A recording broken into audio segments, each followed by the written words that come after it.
All right, welcome back, everybody. Today we air our fourth episode of Chatting and Gassing, a GTA 1% Motorcycle Club biker talk show. And today we have a very special episode today, folks. We have the one and only Free Aim Savage himself. Give it up for Dirty Worker. What's All up, man? right. Thanks for having me. Yes, sir. Yes, sir. All right, so first I want to start off with saying I really appreciate you for giving up your time to come out tonight and chat it up with us. One thing I know from watching your streams is you're a very busy man. Yeah, Yes, no, it's sir. my pleasure, bro. I really appreciate how you came correct too, and like you were very respectful, and I just really appreciated that. As you might imagine, there's not a lot of people who give a who care much about sort of what we do in the game and what we've done in the past and that kind of thing. So when you Yeah. said you want to talk about it, I was like, yeah, that'll be fun, man. You know what I mean? You can't Man. really talk to people at work about it. I was in a fake ass biker gang on GTA. Like nobody wants to hear about that. So yeah, I really appreciate it, man. Hey, nah, for sure, man. History is really important. You know what I'm saying? And hopefully, chatting and gassing go down in history for generations to come. I wish you the best with it. Okay, so before we get into the questions, Dirty, I want to let the viewers out there that's new to the MC community, that don't know who you are, to get a chance to learn the history of the MC community, coming from somebody who brought a bunch of positive energy towards what we love the most. Even though you're not actively active in the MC community, your name definitely holds weight here for the people who know the 1% MC community history. And I bet a bunch of OGs out there still consider you a brother. Um, Yeah, I appreciate that, man. Thank you. oh, yeah, for sure. So, question number one, just a refresher for the new viewers out there. How did you stumble across the MC community, and what made you become so committed into leaving a positive mark? So I would say, if I think back on it, oh man, I always mess this up. I'm trying to think of the club, and I can never think of it when I have to. As soon as this ends, I'll remember. But I was in a lobby and just playing GTA. I like to play free aim, free mode. It's sort of how I've always just played in public lobbies and that kind of thing. And this would have been right after I got the game in 2014 when like online was first starting up and that kind of thing. I saw like six, eight, 10 dudes roll up on motorcycles in formation and Hmm. pack up, and I was like, I wanted to shoot at them at first because I like to shoot at players like from day one, right? But I was just so impressed with how they moved. They moved as a unit, and like GTA is crazy, especially if you're a random. Like I was just out there solo, running around, doing nonsense, and then I see like this group of guys like roll up on bikes and pack up all organized and kind of move and set up guards and stuff, and I was like, what are these guys doing? Like that's different. It made a big impression on me. I personally, because I'm older, I like things to be orderly and organized, and I like just in real life. I only want to mess with people who are like really squared away and have their Yeah. act together. No nonsense, no drama, no craziness. So when I could see people in a public lobby moving like that in a video game that's full of craziness, it just made an instant impression on me where I was like, that's really impressive. I wasn't on chat or anything like that, so I didn't like ask him any questions or anything like that.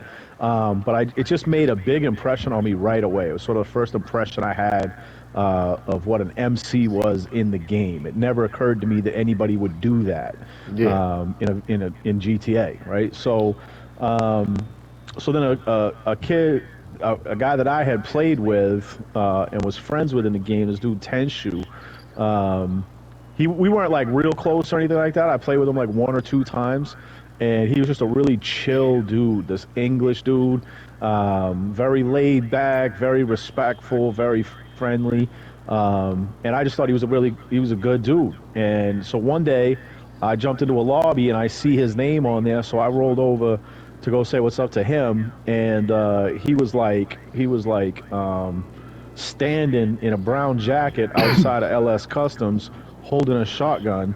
Yeah. And so I rolled up to him and I was like, "Hey, what's going on, man?" And he's like, "Hey, I'm doing this thing right now. I can't really mess around." Because like we used to just go like run around and shooting at people and stuff.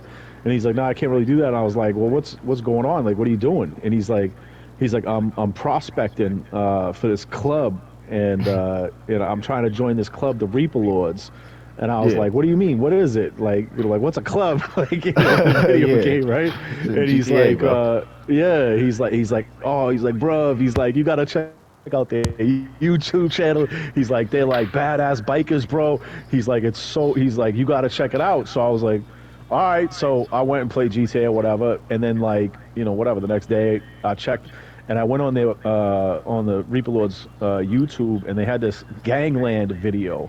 And Yeah. you gotta understand, like people were making GTA videos back in the day, like from day one, people were making videos, but I had never seen anything like this. Yeah. And like a bunch of clubs have done it since, but I had never seen anything like this.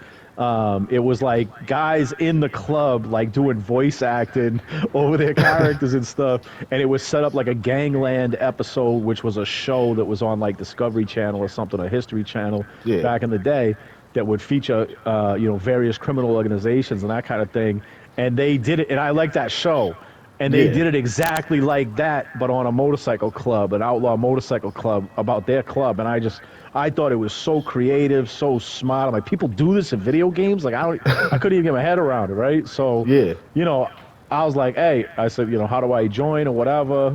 And he's like, well, first you got to be a hang around, and then you got to be a prospect, and it takes a long time, and you got to be disciplined and all of that. And so I jumped in a session with him again because I had him on my friends list, and went to go say what's up, and I was like just hanging out with him, and somebody in the club like attacked my character. So I started shooting at him. We started, and then they were all on me. There was like 6 or 8 of them, but like I Yeah. was not 1%. So I was sniping them. I was hitting them with the minigun. Like All I types was of shit. rocking them. Yeah, yeah, yeah. And so finally, whatever happened, and he was like, bro, he's like, you gotta reach out to the national president and apologize. I'm like, what are you talking about? So at any rate, I went back and I apologized, and they invited me to hang around.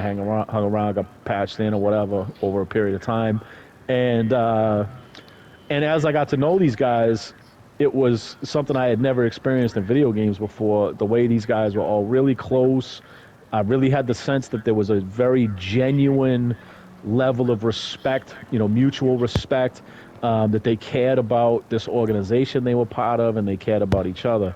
Yeah. And because they took it seriously, it made me take it seriously. And yeah, I just fell in love with it. And I didn't like all the rules and everything, kind of.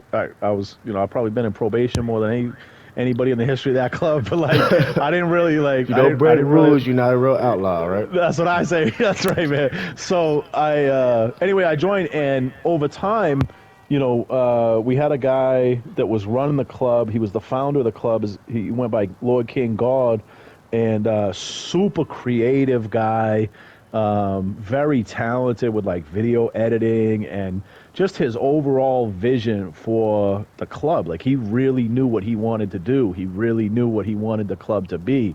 He wrote out all these rules and everything, and had a website, and I was just very impressed with like, just the way he approached it. He almost approached it like he was running a real club, and Yeah.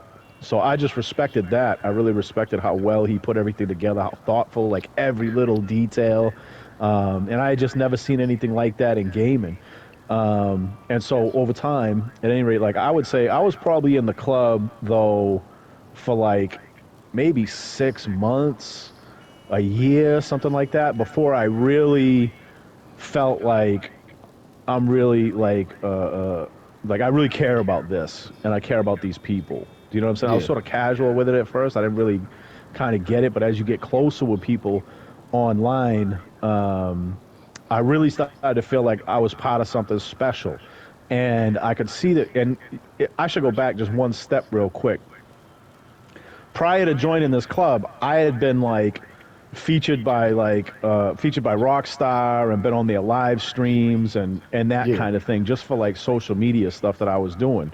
Yeah. So I didn't talk about it to people in the club, and I didn't talk to anybody in my social media stuff about what I was doing in the club. So like I was in the club for like, I gotta say, like 6 months or a year before I ever even like posted a picture of my character in his cut or anything like that. I Yeah. was basically just like doing a separate thing with like, so, but at any rate, it was like around that period of time where Rockstar had invited me to be on one of their live streams again, and I had recently become a patched member. I wasn't like a senior member. I was just like a regular patch for a few months, and so I hit up my charter president at the time and was like, "Look, I'm going to be on this live stream," and it was I wasn't sure if I should like because we had rules like you can't play without your patch on.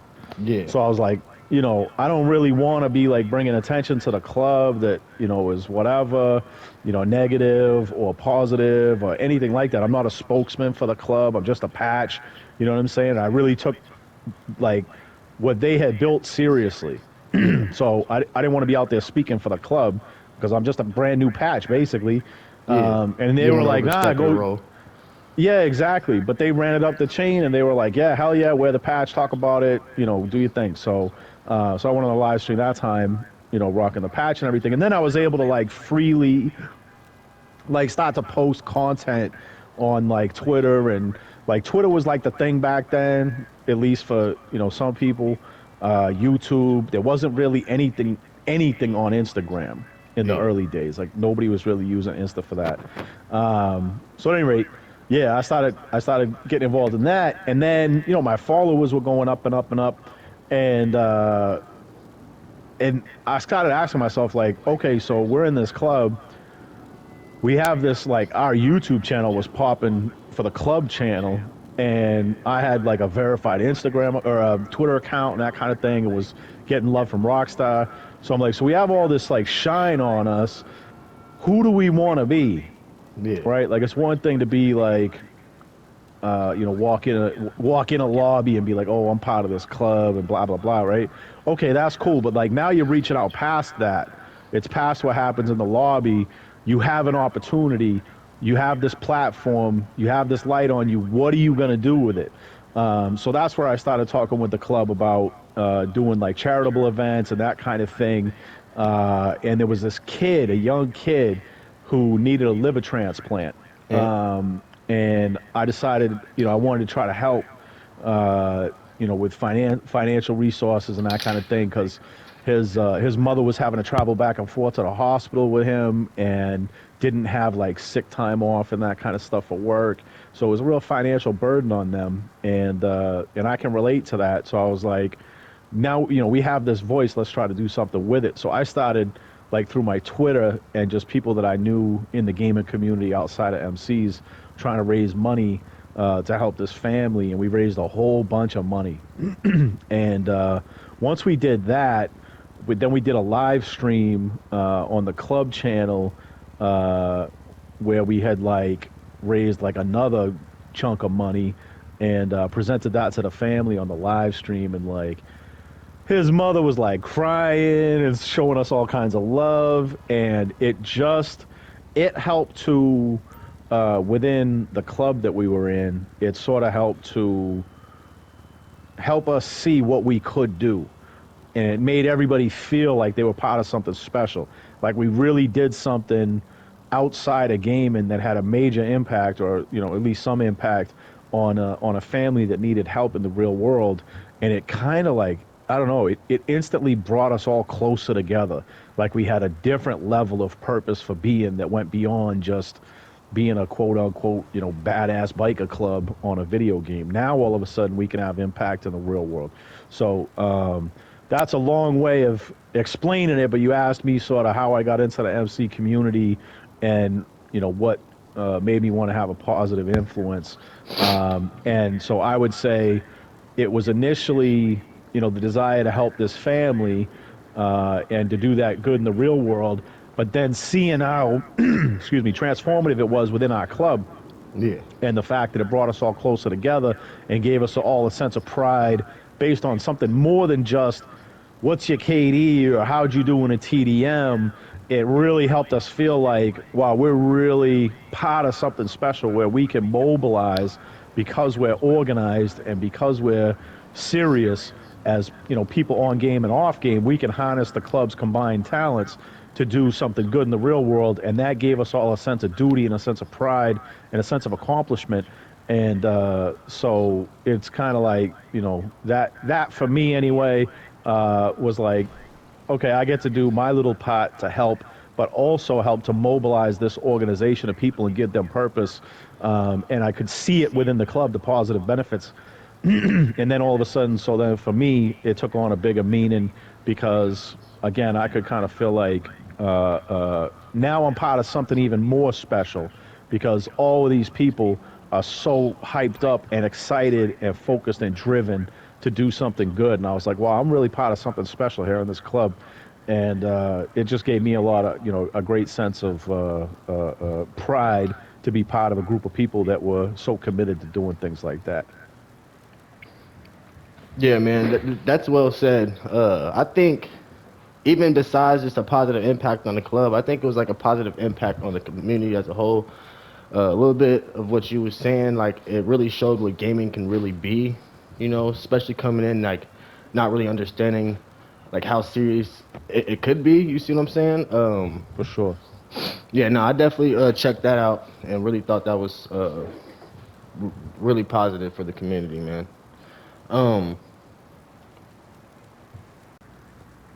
can you please explain to these new age bozo TDM clubs why the MC community was made in the first place? Like, obviously there's a bunch of different scenarios of why it was, created, the 1%.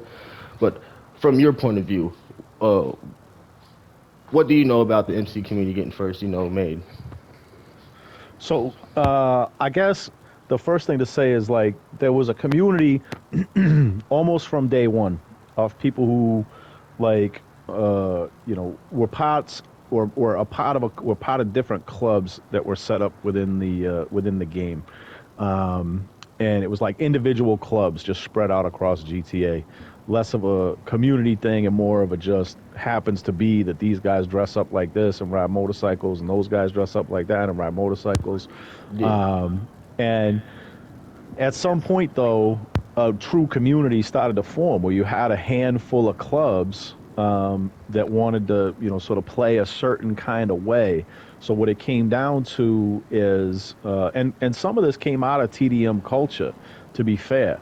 Again, from yeah, day one in GTA, there were TDMs where the rule was AIs only, right? That yeah, was the rule. So when you went to go settle a beef in GTA, you went into a TDM, and the rule was AIs only in free aim because that was like the greatest measure of who had the most skill in the game. And eventually, people got together within the community that wanted to bring that to free mode and everywhere else, where we kind of standardized the way that people would fight in the game. yeah. And to be fair, I want to be clear, I wasn't involved in the community right at that inception point. So I was there Yeah, like right afterwards, like right afterwards. But yeah. like, and even as like there was I don't want to call it a commission. I remember they used to get butthurt about people calling it a commission, but like our national president and people like that would go and meet with other national presidents within the community, and they would establish rules for the community and so forth. So there was a committee of people from the community with representatives from each of the clubs that made up the actual MC community. Because That's dope.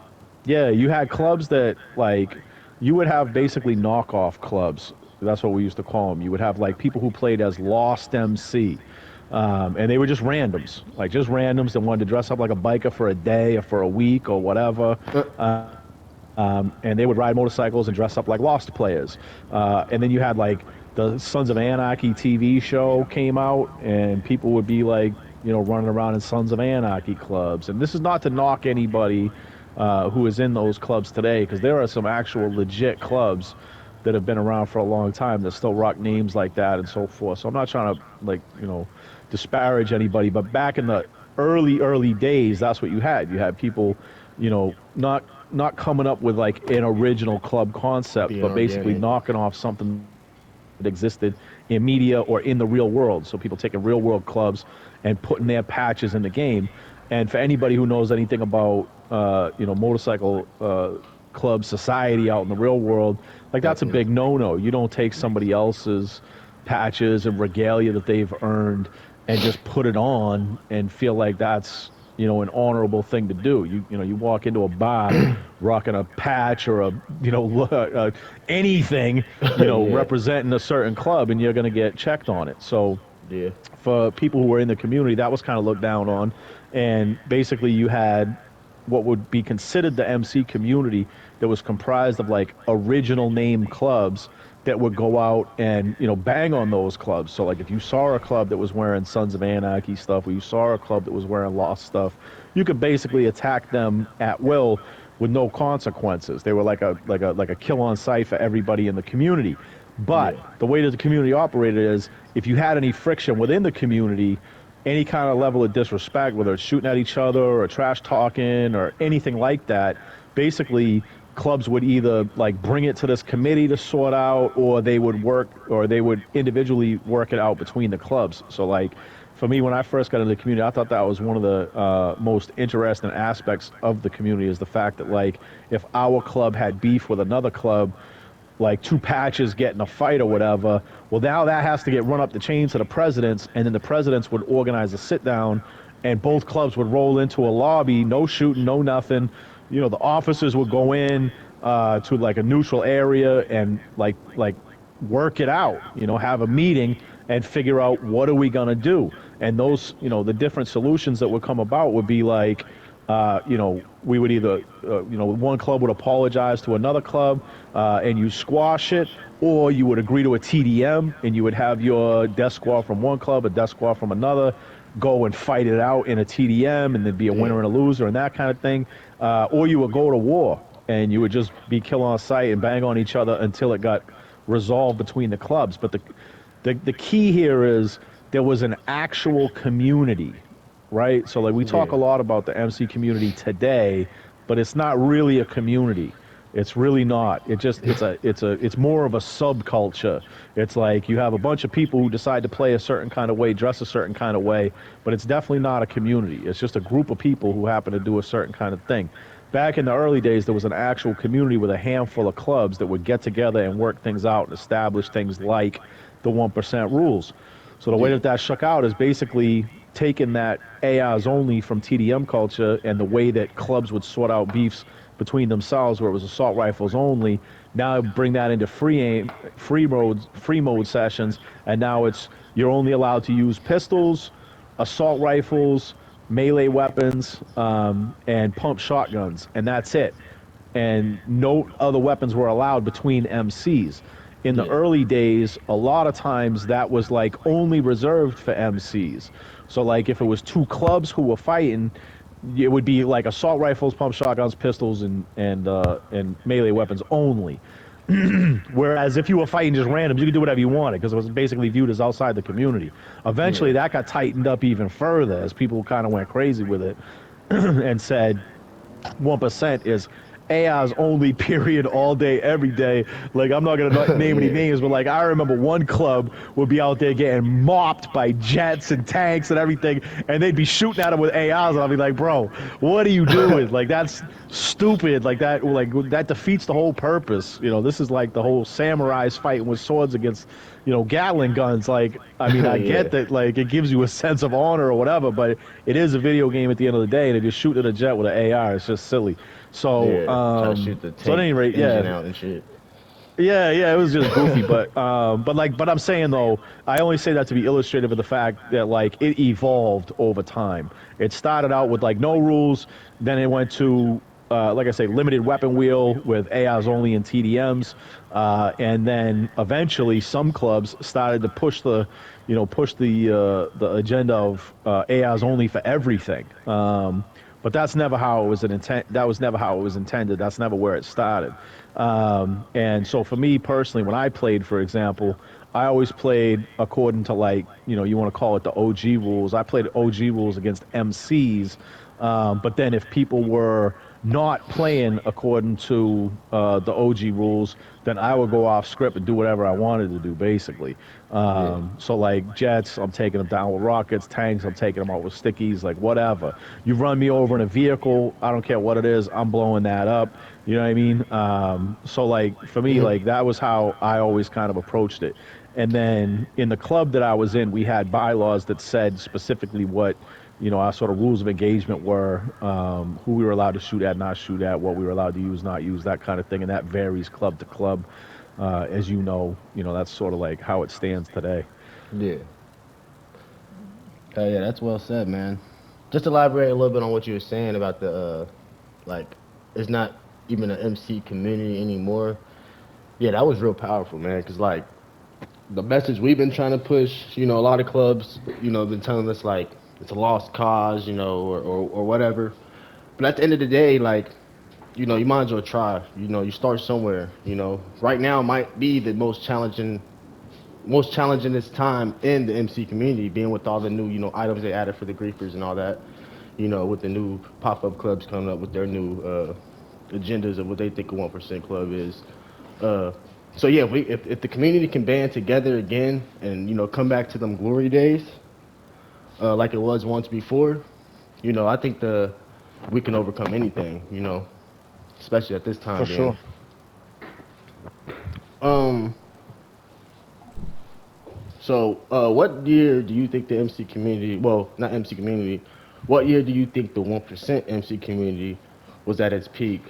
When did it get the most attention, like within your range when you was, storming the streets as a biker? I mean, I would say if I had to say like when it reached its height, you're looking at probably like 2015, 2016, like those 2 years probably, like where we made the transition from PS3 to PS4. The first days on PS4 was crazy. That was a lot of fun. But like then they brought in free aim assisted. That created all kinds of drama. Um, but yeah, I would say for me anyway, and I think for the community, I would say 2015, 2016 was probably like the peak. And that's when MCs really like, and to be clear, like on the old consoles, Xbox 360 and PS3, the lobbies were only 15 players per lobby. So you literally had MCs running lobbies back then because you Yeah. didn't have to be a huge club, right? If you had 15 solid members, you could take over an entire lobby back in the old days. You can't do that today. You can't take over a 30-player lobby, not with all the tanks and jets and armored vehicles and nonsense, right? You can't do that today. No. But in the old days, even like a relatively small club could take over lobbies, and you could really run the lobby, and that was incredible fun. That was the most fun I had personally on the old school consoles, PS3 and 365 or 360. That was great fun. And I would say that sort of was a very special time within the community. 2014. The challenge that you had back then is there were modded accounts. Yeah. So, and I'm talking like super modified, not like what you have today. Like back on the old school consoles, you had unlimited snacks, unlimited rolls, fast run, Damn. no recoil on rifles, just all kinds of wild stuff. So like people always talk Damn. about like the old days before people did shady stuff. It's like no, it's always been there. It's always been there from day one. You would have like TDM heads that because the TDM community was Yeah. super cancerous. You had people just doing all kinds of wild nonsense, and then if they wanted to find a fair fight, they would want to come over and shoot with MCs because they knew MCs played clean. But they were playing super dirty, and they would even dress up like clubs sometimes, form their own clubs. But they'd be running around with fast run, unlimited snacks. Like you'd be shooting a dude, and you'd be watching his health go up because Why? he's just standing there snacking the whole time that you're fighting with him. You know what I mean? Yeah. And he could do that all night. And again, zero recoil, so like no spread on the bullets when you're shooting for headshots. It just was like lasers. Yeah. So like there was all of that kind of stuff going on from day one. But I would say by and large, it was better because that was isolated to like a handful of TDM heads, and they weren't in like every club. It wasn't like every club was just recruiting absolutely anybody. There were highest standards and that kind of thing. People didn't like if you got kicked out of a club, like there were consequences to that. Nobody like if you got kicked out of one club, you weren't going to join our club. Your name Yeah. was mud at that point. You were like out bad, so you're not Out joining bad, our yeah. club. Yeah, so there was like a whole sense of like you had to protect your reputation. You couldn't just create a bunch of new accounts all the time and that kind of thing. It was very different, and that More helped to promote politicking. yeah, it helped to develop a community and uphold standards to a certain degree. But again, I do want to just emphasize the point that from day one, there was always grime in the community. It was never just smooth and beautiful. So at any rate, that was nice for that period of time because of the small lobby size and the limited weapons and that kind of thing. And then when we went over to the new generation or the last generation of consoles, Xbox One and PlayStation 4, that was a big change because now the lobby sizes went to 30, but it also the community blew up. I feel like Sons of Anarchy was on TV then. Yeah. I personally, it's crazy. I didn't even watch Sons of Anarchy until after it was over. Like I never watched it Yeah, like when it was same. actually on. You know what I'm saying? Yeah, I know. I just binged it one like because people would say it to me all the time. Oh, what are you, Sons of Anarchy? I'm like, bro, I've never even seen one episode. So, but at any rate, yeah. But when we came onto the new consoles, like I say, there was the Sons of Anarchy TV show was on, so a lot more people were wanting to play as bikers in GTA, and you had these much bigger lobbies, and you had way more MCs. The communities really started to grow, and we were getting a lot of love from Rockstar at the time. Yeah. Reaper Lords, like I say, were doing a lot with charity work at that time. You had like articles being published in Kotaku and all the different gaming magazines, Polygon, and that kind of thing. So like, all of a sudden, you're getting the community is being put out there to a much broader range of gamers. So like, I know when my club, like when we were in IGN, for example, that goes out to everybody. That's going out to Pokemon heads, Minecraft heads, like Fortnite kids. You know what I mean? Like, and all of a Yeah. sudden they're like, "Oh, what's this stuff?" And like, we got flooded with literally thousands of applications, thousands. We were getting hundreds a day. So like, the community was really like blowing up, and that made it really fun. That made it really fun. There was still a lot of the OG clubs around. The clubs weren't like dying off yet. So that really made it for me anyway. Highway Reapers. Highway Reapers. That's the club that I saw the first time. Mino. Sorry, Mino. I forgot, bro. But I'm remembering now. Highway Reapers. That's the So I club that I remember it. saw. Yeah, yeah. It just hit me because I was thinking I'm thinking of who the OG clubs were and that kind of thing. So yeah, Highway Reapers. They go way back. But those clubs were like all still active and that kind of thing on PS4. So that was a very special time within the MC community. But with the good came the bad. So the community's blowing up. It's bringing a lot more people into it. There's a lot more shine on it from Rockstar and the gaming publications and that kind of thing. And Yeah. that attracted a lot So more now everybody wants to. randoms. Correct. Yeah. And now through PS4, it became much easier to capture game clips and photos and that kind of thing. Then Instagram popped off because nobody was really using Instagram prior to that. All the banging and stuff in the old days was done on Social Club. Clubs would bang on each other on Social Club. But that's a very limited community. You know what I mean? That's just Yeah. within a tiny number of game heads.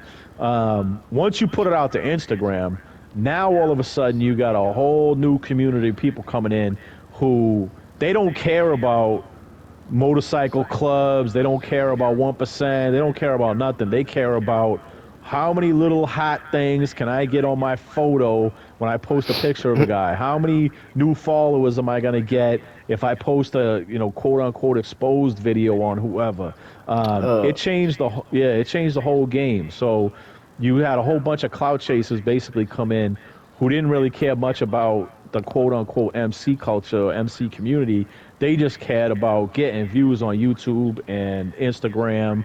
And so that easy ability to capture and share game content really changed the community yeah. in a huge way. I'm talking like night and day, night and day. So what year? What year do you? Cause that's kind of a little bit into this. The next question I was gonna ask is what point do you think the 1% MC community came to like its breaking point? Like when did you start seeing it drift towards Yeah, that's something with a? 2016. Yeah, pardon Yes. my, sorry, carry on, sorry. Oh no, you good. No, you straight. What were you saying? Yeah, I would say like end of 2016, 2017. That's where it's, and don't get me wrong, it's still a ton of clubs and that kind of thing, very active at that time. But I would say that that's when the you started to shift away from, again, what I would call an actual community of a handful of known clubs and known people, right? You had, Yeah, people had the same gamer tags that they always played on. They were in one club. That sort of started to change because on PS4 too, that's another thing is you could change your gamer tag so fast that you could be a dirtbag in one club, change your name, pop up. Like I'm telling you, I personally I did a million like rundowns in the club that I was in, where we'd be talking to somebody, and I'll never forget one time like we're at the clothing store and the kid is talking, and I was like, bro, what's your name? And he's like, I'm gonna say, my name's Jimmy. And I was like, nah, yeah. what's your name? And he's like, got real quiet. And he's like, all right, I'm Steve. And I'm like, he's like, I know this is my third time through. Like people would just change their, Damn. right? They just change their gamer tag and keep applying and keep applying. So now you could go and do dirt in some other club, be a real grimy person, but just change Yeah, your name and go yeah, join another club or whatever. So now all of a sudden, you're not shaking off the dead weight like you did in the old days. Like on the old gen consoles, if somebody's name was Dirt, you put them out bad, people didn't want them in the community. It would create beefs between the clubs that were actually in the community. If somebody man. had done something real grimy in your club and some other club allowed him to join, well, now you got beef with that other club. And look, you can't just change everything. Nowadays, everybody can just slide off their old account onto a new account, and that had a major negative impact on the community. So I would say, like I say, end of 2016, into 2017, that's when the community really started to drift. And it was kind of like a perfect storm because you brought in, again, all the social media clout chases from YouTube and Instagram. Yeah, Uh, and then you had, again, Rockstar and other gaming publications showing a lot of love. So that's bringing in a lot of people. And then you just started having clubs that were like basically like taking all of those people that had been kicked out of other clubs and were TDM heads. I don't even want to just keep knocking TDM heads, but like it just like nah, basically I don't people like who them either. only, So for yeah, the but record, just people who only cared about like creating havoc and beef all the time. They weren't about anything positive. They weren't, you know what I mean? They were just yeah, about beef and war all the time. And that's when the community really started to, in my opinion, start to drift. And again, you have Rockstar adding all kinds of crazy stuff at that point. Now you got helmets coming into the game. You got people being able to like spawn jets on the side of the road coming into the game. You got first person coming into the game. You got like a whole bunch of dynamics within the game changing it. So it was around that time period that stuff started to get not as not as well organized as a community because you had so many different pressures and so many different people coming into the community. yeah. And I definitely agree on that. So here's a good one. What's the top three things that you miss about the MC community since your retirement? I'll tell you right now. Probably like the people you had on your stream the other day. Yes, I sir. hearing those voices from those guys that I played with for years. Oh man, I mean, in a lot of ways, it hurt my heart because I miss them. Yeah. Like you grow so close to people when you play with them for years and years and years. Like hearing Ruga talk on the mic, I was like, oh Yes, my god, sir. I miss Ruga so much. You know what I mean? Yes, Beard and sir. all of those guys, like this, they're really solid, good people. So I definitely, the number one thing I miss is definitely the people that I used to play with the most. I miss them all the time, and I still talk to a ton of them. I still talk Yeah. to a bunch of them all the time, but it's not the same. You know what I mean?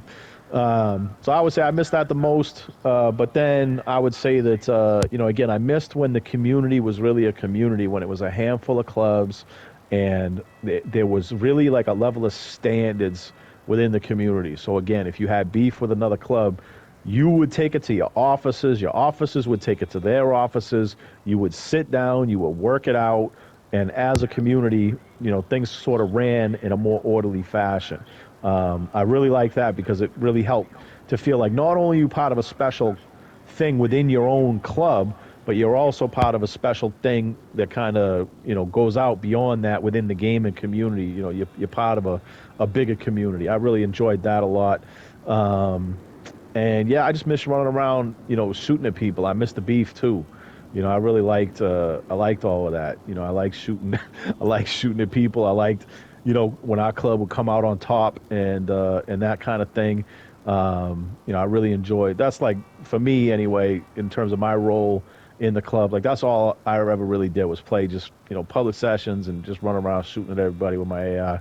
That was like a lot of the fun for me. And then of course, the charity stuff that we did, raising money for different organizations, and knowing that we were not only doing it within our club, but again rallying that community of people together and really standing out in terms of people that are gaming in general. I don't care what game you play. I don't care what community you're in. If you look out across gaming, the MC community in GTA is very special. It's a very rare thing. There aren't too many other communities like that in gaming at all.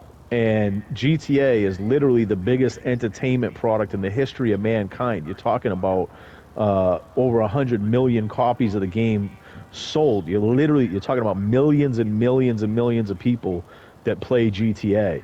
Now you broaden that out to gaming in general, all the games that are out there, people who game. And then you start to realize when they talk about the 1%, the 1%, it's not even 1%. It's one thousandth of a percent probably that play GTA, free aim, AIs only, you know what I'm saying? Yeah, MC nowadays. community.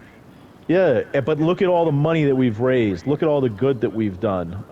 And we did a lot of it in the club that I was a member of, but then there was also, other clubs that have raised money over time and do their own thing. And it's very rare that you see that happen in gaming, period, that a certain subculture or community within a game does that. And so I think that that's a very special thing. And for anybody who rides around in GTA wearing a three-piece patch, that's something that they should take pride in and want to contribute back to because it's a beautiful thing and it's a rare thing, and we do it on a big level for such a small community. So Yeah. yeah, that's what I miss most about it. So, what series out of the many that you did was the most enjoyable for you to do? Oh man, you talking about like on YouTube and stuff? Yeah, so like you got Headshots in Humanity. You did your tutorials. I personally Yeah. enjoyed them. Helped me get my pictures. On point. Yeah, cool. My most favorite one was like in the cut. So like, what was the most Yeah. enjoyable for you creating and like putting together? Oh man, that's a good question. I like them all. That's like, what's your favorite kid? I don't know. I like. I'm kind of like, I'm very obsessive.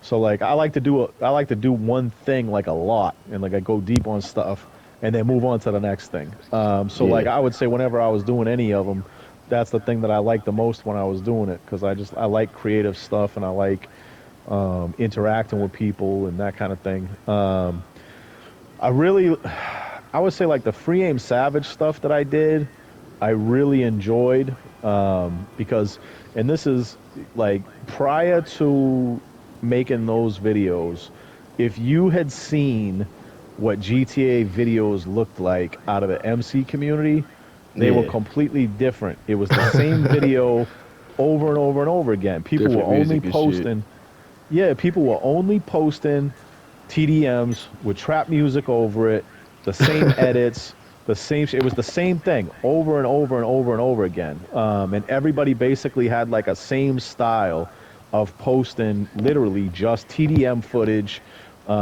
with trap music over it.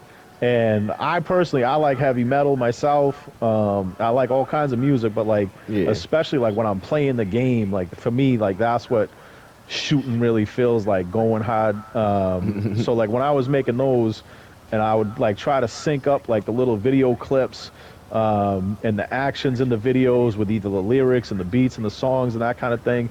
For me, that was so much fun. I loved making those, and I look back on them now. Some of them are kind of corny now, but like nobody was doing stuff like that. Nobody was doing free Yeah, aim montages from lobbies, shooting down jets and all of that. Nobody was doing that. yeah. Um, and then a lot of people started doing it, and I think that's cool because it's sort of like it Didn't they ended up creating. Go ahead. feature that in? I forgot which machine. Sorry to cut you off, but uh, Yeah. it brought back a memory. Didn't they feature that in like one of the machinas? Like you know that I forgot which one it was, but y'all was like outside the biker clubhouse, and the dude was like, "Oh, did you see that dirty worker guy?" And like he was playing Oh, the dude, and he was like, "He's not Papa even all Wolf that." stuff. Yeah, bro, that Yeah, shit was bad lit, dreams, bad dreams, bro. That made me so happy. That bro. made me That shit was. so happy. Yeah, my Yeah, bad. yeah, Yeah, nah, that bro. shit was dope. You talk about doing something on a different level. Papa Wolf, he was doing. I'm not gonna say like all the stuff he was doing to make those videos, but it was serious. It was Yeah, serious. He had like legit voice actors and that kind of thing. yeah, I was so impressed with him. That dude Papa Wolf is such a talented guy. He's an absolutely brilliant, like world class musician and composer and all of that kind of stuff. Like I don't know how many people in the community know that, but like EP, that's his what else he goes by. He is a fascinating guy, super nice guy, and just incredibly talented, like a world class dude. And he kind of brought that work ethic to the way that he would edit up those videos, and really make like cinematic level machinima. And so yeah, when he said that and wrote that little line, I was like, "Oh, bro, come on!" I was fanboying out a little bit myself, to be honest. Hey, I I thought it was loved it. dope they added in there because like I knew about like your channel already. Then I stumbled across that. You know, I'm just digging in. You know, digging Yeah, into the yeah, history before I jump in the water or whatever. And then I see they added that in there. Then I hear you voice acting, and I'm like, bro, that is dope. Like, yeah, for like I just thought that was like real brilliant. yeah. That was really fun, and he's got It a brought lot the of good community people. into it. Yeah, he had a bunch of really cool people in that. Like Bloodlust is another lady in the community. She's from Australia. She does amazing machinima work. Ash Sky Queen, you go back. She goes back like to the early days, doing crazy stunts in the game that like nobody had done before her. Yeah. Sonny Evans is like got a big ass YouTube channel now. GTA Man has a big YouTube channel now. So like he had like a whole bunch of people from the community outside of the MC community that were involved in that, and so he was bringing a lot of talent into those kind of videos. I wish he had kept on doing it, making more of those videos, but the more I learned about how much he was putting into it in terms of time and effort and resources, I was like, bro, I wouldn't do that either. It was too much. It was too Yeah. much. It definitely sounds cool to do, but when you know want to get it at that level, yeah. Yeah, I'm glad you brought that up though. That was a lot of fun. That was a lot of fun. That gave me a good memory. Definitely, man. So, if you had a message to all the OG bikers out there who came into the community before or when you did, what would it be? I love you guys, all of you, even the people I used to bang with. It's all fun. You know what I mean? Like when you, it's incredible in GTA that you can create memories in a virtual environment. And you interact with people and you interact with their electronic avatars within the game. And whether it was a good interaction or a bad interaction, looking back at it with hindsight, nobody got hurt, nobody got damaged. We're all fine. We all survived. Like no matter how much you were arguing or beefing or how disrespectful somebody was in the game, it all sort of represents a moment in time where we were interacting and doing something we love to do. And so yeah, that would be my message to all the people that I've played with in the past, whether it was a good interaction or a bad interaction. I would say I appreciate it because I had a lot of fun doing it, and I wish them nothing but love and the best. Hell yeah, man. Pretty sure they'll be real thrilled when they hear that, when they watch this, if they do. But anyways, uh, so do you think the MC scene can get better if we did more politicking, reaching out and squashing these high school musical beefs? Yeah, I think there's like as you were mentioned previously, I think there's a tremendous opportunity for the community to do something very positive and to carve out something special. I feel like there's a lot of people doing that over on PC. I know a lot of people migrated over there. PC has its own MC community that I personally am not that familiar with. I played on PC for a little while, but with all the like modding and that kind of thing, because I just like the free mode bang, I can't play over there because Yeah. everybody just cheats on a level that's it's not playable. So I never really got involved in the community over there, and but it sounds like they're doing some good things over there. So I wish everybody over there on PC Life the best, and I hope that their community continues to grow in terms of console players. I really feel like you need some people to step up and define what the community is and to establish and enforce standards and be willing to set aside your ego and not give in to the temptation of being baited into drama and BS that you don't need to be a part of. You need to find a way to insulate the community and create a real community. I think if you look at the crime families and what they've done, it's not great for them because again, you have people who just, you know, will cheat, all the way to the end, in order to get scorecards and clout or whatever, and just be willing to add unscrupulous people to their organizations. But all of that said, there are some great people over there. There are some very intelligent people over there, and they've done a good job, at least in terms of defining the architecture of what a gaming community can look like. So in the crime family community, they have what they refer to as a commission, and the commission basically defines what the community is. It says, these are the standards of the community. This is how we're going to play. And only families who've been accepted into the commission or into that community have any kind of standing, and they must abide by these rules. And I think they've done a good job of defining sort of an architecture of what a community can look like. They put a tremendous amount of thought into it, a tremendous amount of work into it. I wish I could think of the guy's name who did the heavy lifting on that. But respect to him, because I when I was looking at doing interviews with crime families, I really looked into it, and I thought it was incredibly thoughtful the way that they have approached it. But the key is, like I say, is you have to be able to say, this is the community, right? These 5 clubs, whatever it is, these 5 clubs are the community. There may be 500 other people riding around on motorcycles with different patches on and that kind of thing that might shoot at you and all of that. But if you can set it up in such a way that the community is defined and clubs are accepted only based on certain criteria, and that they have to, in order to maintain their standing within the community, they have to abide by certain community standards. That's the only way you can really have a Yeah. community and have dialogue between the clubs. But the challenge is like you have to really be disciplined about it. You have to really define the standard and hold to it and not get thirsty for numbers and members. I don't care if it starts out as 2 clubs and they're just 2 clubs that are like really serious about it. And there's a couple of clubs out there I can think of that would be good for it. But they really say, okay, we are the MC community. If you want to join you can go dress up like a biker, do whatever the hell you want to do, shoot at us all day, we don't care. But we're the community. And if you want to be part of the community and abide by these standards, here's how you get in, and here's how we're going to enforce these standards over time. And as long as people can, have delegates that are assigned to speak for the clubs that are able to put sort of a priority on there actually being a community and not just their own egos and who's got the biggest dick in the room, Yeah. then yeah, you could create something.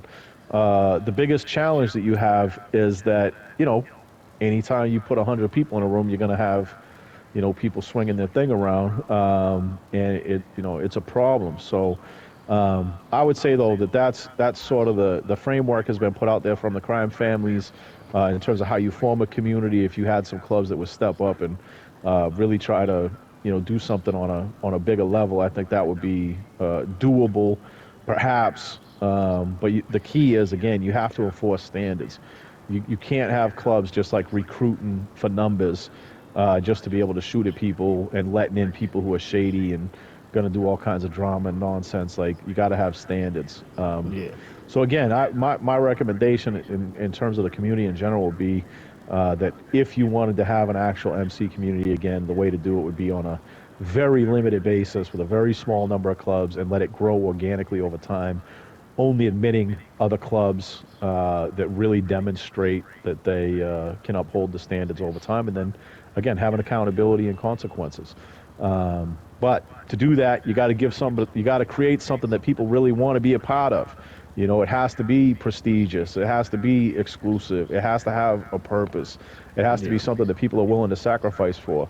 In my mind, that would be the way to do it. Yeah, I definitely agree with that.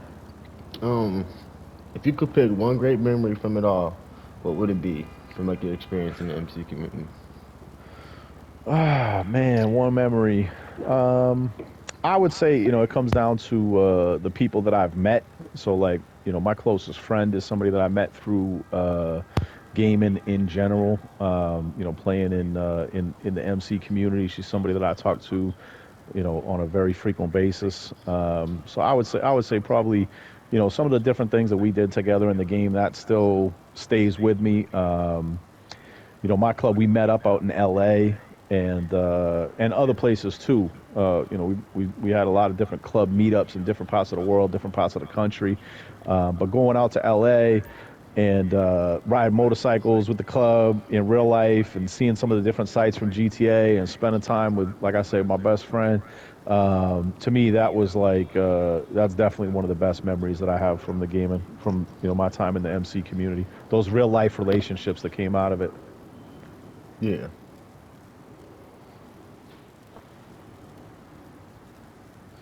All right, so yeah, here's a question I always wanted to know. I'm pretty sure a bunch of people out there who didn't hear it before. Uh, why did you like pick the skull mask? Like, why did you add that to like your style? Yeah, it's so funny. It's day one. Day one when I got on GTA, I went over to the mask store, and because I was a low level, you could only buy one mask. You could only buy the gray mask, or it's called the Silver Skull. Yeah. So I bought that mask and I was wearing it. And if anybody who knows me, like really knows me, I'm a simple man.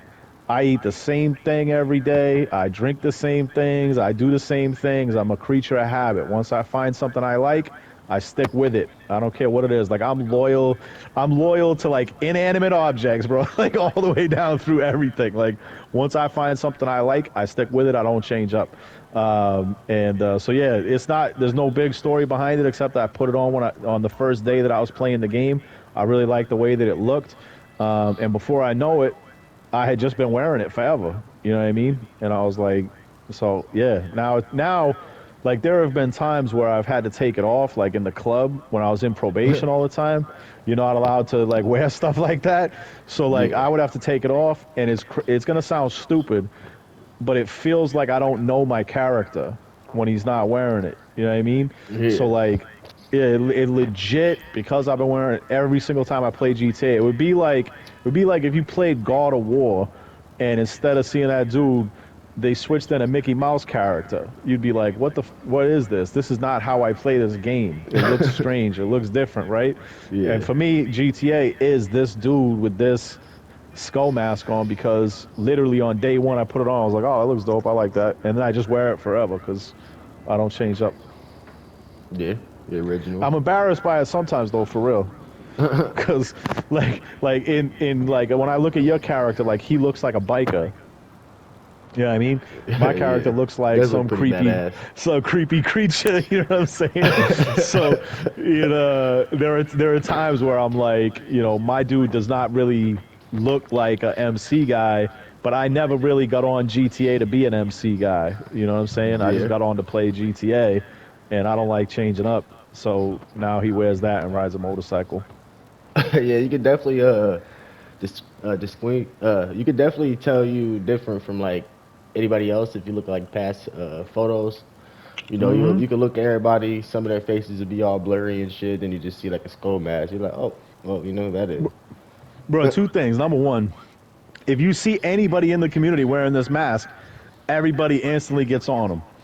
You know what I mean? Like Yeah, that's I've like seen other the people. putter guy. If you see somebody I'm wearing saying, that, yeah, it's just like that. It's like Louis Caliber used to wear like this monkey mask, and it's like as soon as it becomes iconic, where like if you see people wearing it, like you immediately associate it with it. So within our community, you see anybody in the MC put a mask on like this, everybody is instantly like, oh, you love dirty work. You know what I yeah, mean? type shit. Yeah, definitely. I just seen So it.